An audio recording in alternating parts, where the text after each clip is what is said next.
안녕하십니까. 굿모닝 신소장의 신소장입니다. 여러분 오랜만입니다. 오늘은 제가 저번 방송에 말씀드렸듯이 이른바 임대 수익률에 대한 함정에 대해서 이야기를 드려볼 건데요. 그 전에 제가 개인적인 이야기를 드려보도록 할게요. 너무 저희 방송에 스토리텔링이 좀 없는 것 같아서, 네.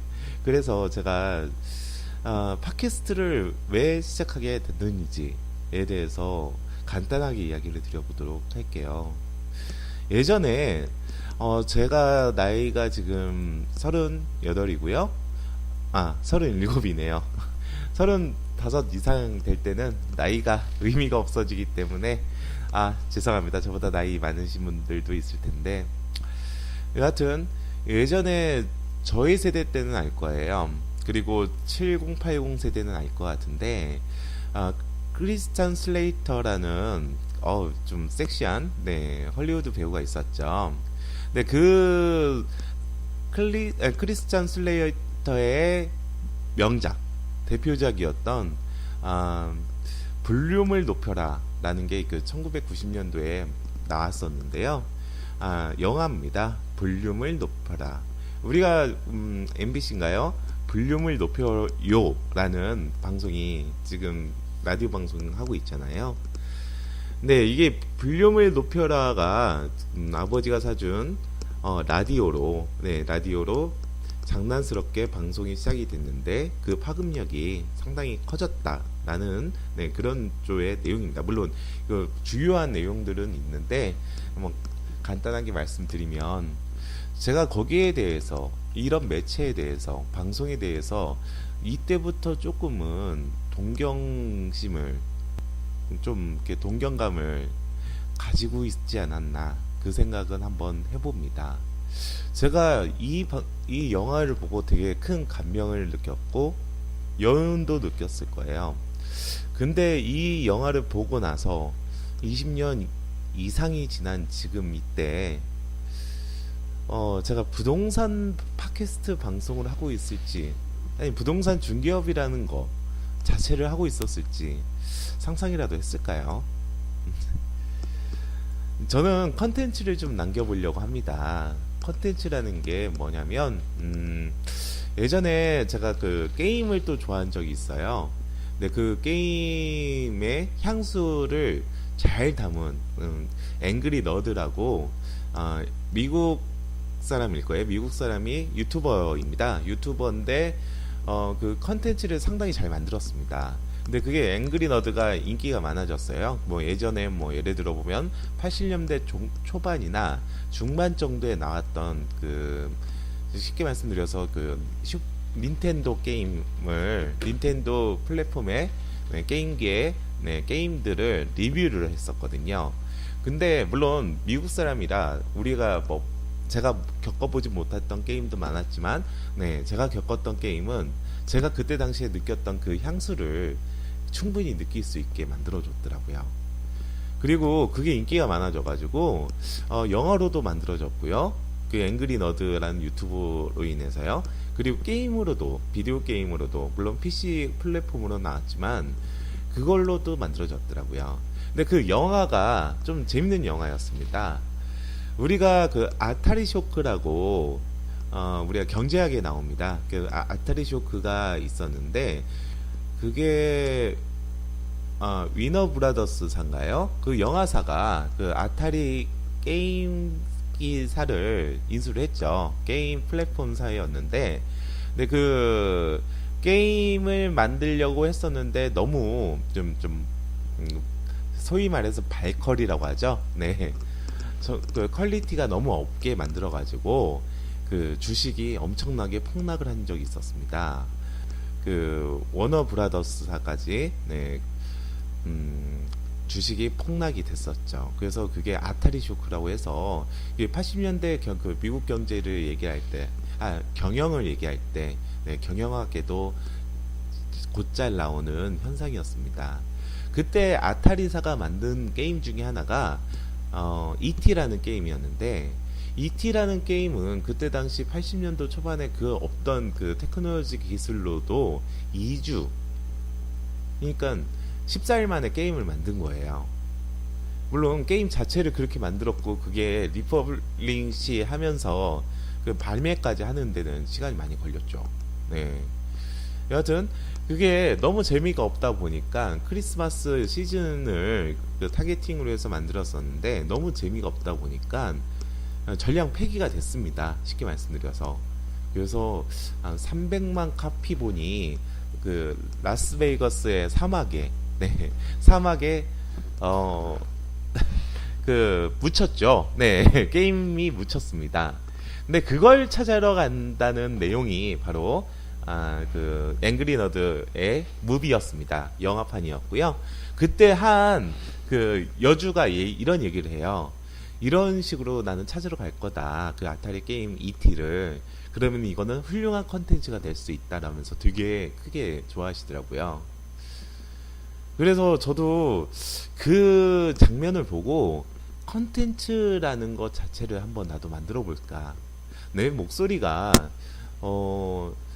조금은 여기저기서도 들릴 수도 있고, 그리고 제가 방송을 남기게 된다고 한다면 팟빵이 망하거나, 네, 디지털이 사라지기 전까지는 어디선가는 내 방송이 있을 수도 있고, 그리고 제 PC에도 저장을 할 수가 있잖아요. 무엇을 남긴다, 그리고 무엇을 만든다, 그런 형식의, 여러분은 조금 이해를 못 하실 수도 있지만 그 컨텐츠라는 것 자체에 대해서 저는 좀 로망이 있었습니다.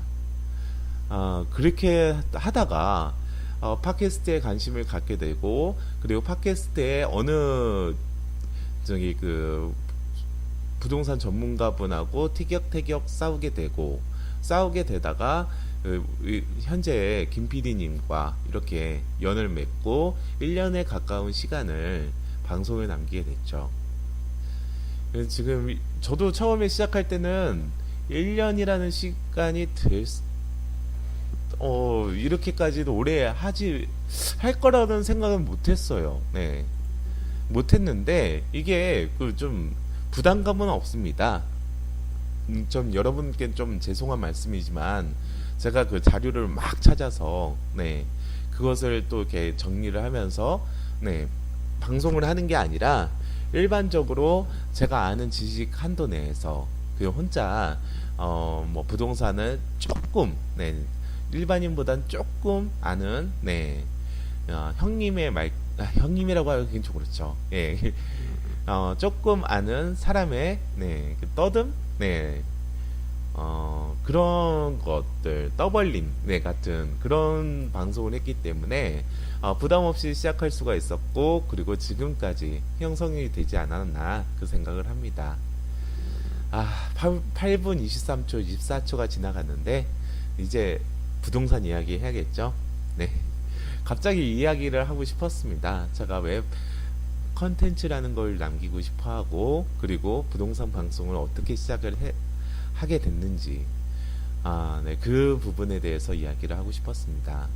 부동산 X파일은 지금 100회가 넘었죠. 근데 여기 굿모닝 신소장은 이 코너 자체가 100회가 되려면 에피소드가 한 10개 정도는 더 올라가야 됩니다. 네.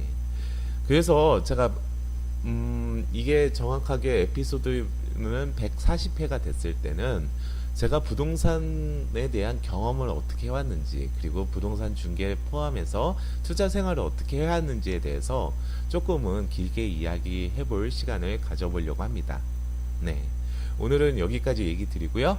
그러면은 임대 수익에 대해서의 함정이라고 한번 이야기를 드려보도록 해볼게요. 부동산 X파일은 청취자와 소통하는 방송입니다. 팟빵 게시판이나 포털 다음 카페에 궁금한 점이나 방송 중 의문점을 남겨주시면 다시 한번 검토해서 답변 드리도록 하겠습니다. 우리가 처음 부동산 투자를 시작을 할 때는 두 가지 생각을 하게 됩니다. 우리가 뭐 부동산 리츠나 그런 그 간접 상품이 발달이 돼 있지 않잖아요. 그렇기 때문에 일반적으로 부동산 투자를 했을 때는 첫 번째, 임대 수익형 부동산으로 접근을 해야 될지, 두 번째, 혹은 캐피탈 게인, 즉 시세 차익 부동산으로 가야 될지 그거 먼저 선택을 하게 되는 거죠. 제가 이 방송에 대해서도 이 방송 안에서도 여러 번 얘기했지만 이 임대 수익 부동산과 시세 차익 부동산에 대해서는 물과 불의 관계입니다. 예를 들어 보면 임대 수익형 부동산의 가격이 하락이 된다고 한다면 임대 수익률이 올라가죠. 월세는 고정적인다고 할 때 그러면은 그때의 그 가격의 하락의 폭을 키핑을 해줍니다. 즉 해지라고 하죠. 네, 막아주는 효과를 가져게 됩니다. 바꿔 말씀드리면 만약에 이 임대 수익형 부동산이 가격이 오른다라고 했을 때, 네, 이 가격이 오른다고 했을 때 임대 수익률이 고정이라는 그 전제가 들어갑니다. 가격이 올라간다고 한다면 임대 수익률이 당연히 떨어지겠죠. 그러면은 오름세를 또 잡아 놓습니다. 물론 임대 수익형 부동산은 여러 가지 변수가 있습니다. 예를 들어 보면 그때 당시에 부동산 시장에 크게 영향을 받기도 하고, 두 번째로는 그 금리, 네, 부동산 그 담보대출의 금리나 아니면은 주변 실무자산이라고 할 수 있는 예를 들면 그 주식 시장의 배당 수익률, 그런 것들에 그 크게 영향을 받죠. 그리고 가장 궁극적으로 크게 영향을 받는 게 바로 이 금리에 대해서 영향을 받게 됩니다. 제가 말씀드리지만 이 임대 수익형 부동산으로 분류가 되는 것들, 예를 들어 보면 도시형 생활주택이나 아니면 오피스텔 같은 경우에서는 이것을 시세 차익 부동산으로 접근을 한다던가 아니면 이 분양권 전매를 시세 차익 부동산으로 접근을 하기에는 리스크가 상당히 큽니다.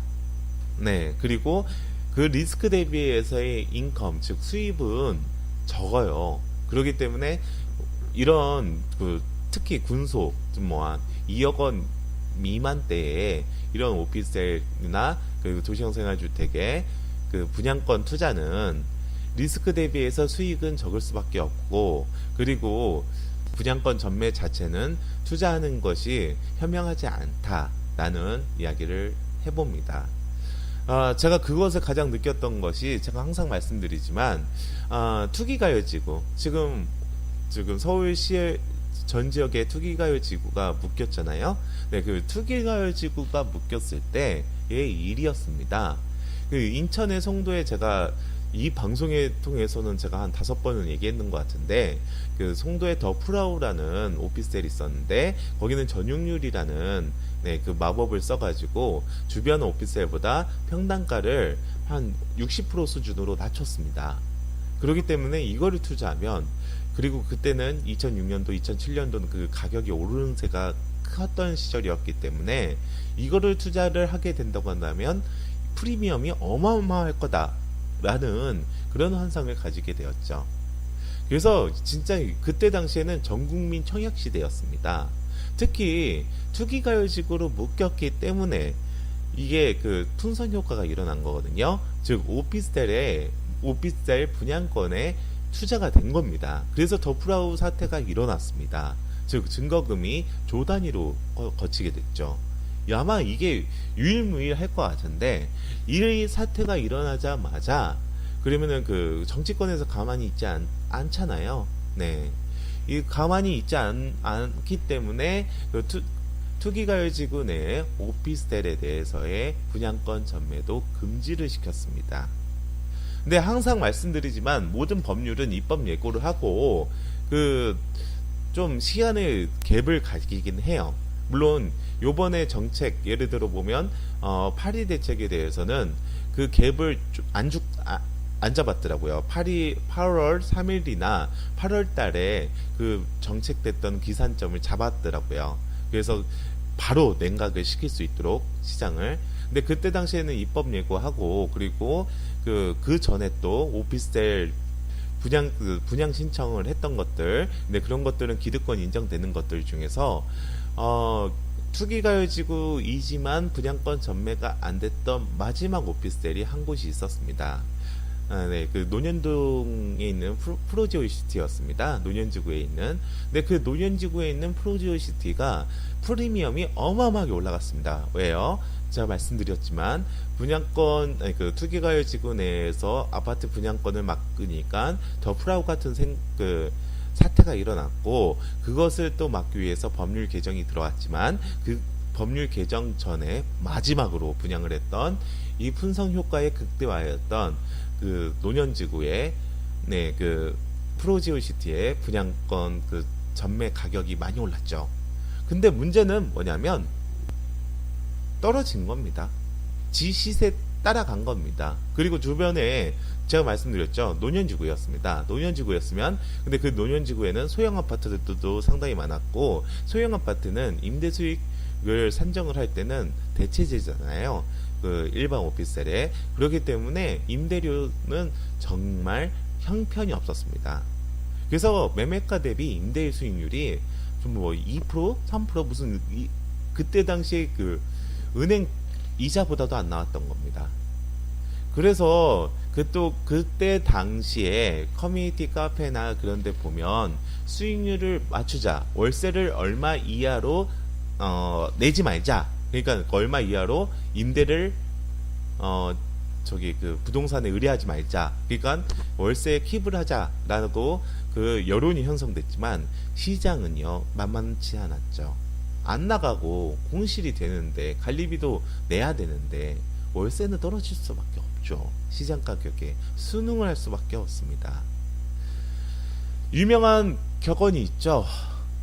정책은 시장을 이길 수 없다 라는 겁니다. 강력한 공격력과 행정력을 가지고 있는 그 제도나 정책도 시장을 이길 수가 없는데, 일반의 개인의 집단이 그 시장을 역류해서 올라갈 수가 있을까요? 그렇기 때문에 제가 그 트라우마 때문에, 뭐 제가 직접 투자한 건 아니지만, 임대 수익형 부동산은 분양권 전매에 대해서 뭐라고 해야 되나요? 분양권 전매 자체를 저기 투자 재산으로 보지 마라. 오피스텔이나 도시형 생활주택은. 그게 제 지론입니다. 네.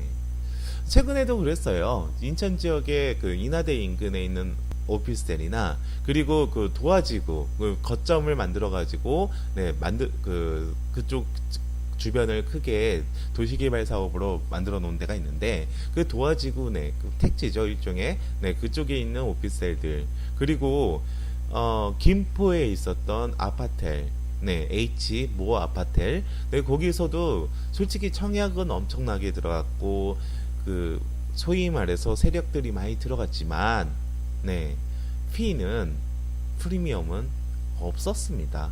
거짓없었습니다. 저는 제가 그 새 현장에 제가 있었거든요. 그리고 저희 주변 투자자분이나 아니면은 저희 소위 말해서 유명한 쩐주분들이 저한테 연락을 많이 줬어요. 이런 건 어떠냐.